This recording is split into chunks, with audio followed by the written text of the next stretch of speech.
Career बनाने में आप हमेशा गलती करते हो। देखिए, सबसे पहली चीज़ है, या तो आप किसी की राय पर करियर बनाते हो, या तो आप बहुत जल्दबाजी में अपना भविष्य चुनते हो।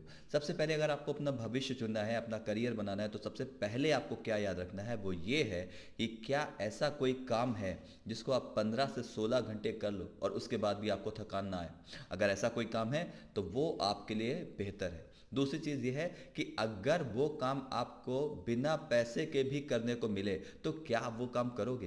दैट मीन कि अगर आपको पैसा नहीं मिल रहा है उसके बाद भी वो काम कर रहे हो, दैट मीन आप अपने पैशन को फॉलो करोगे। और दुनिया में हर इंसान जो अपने पैशन को फॉलो करता है, दुनिया में सफलता की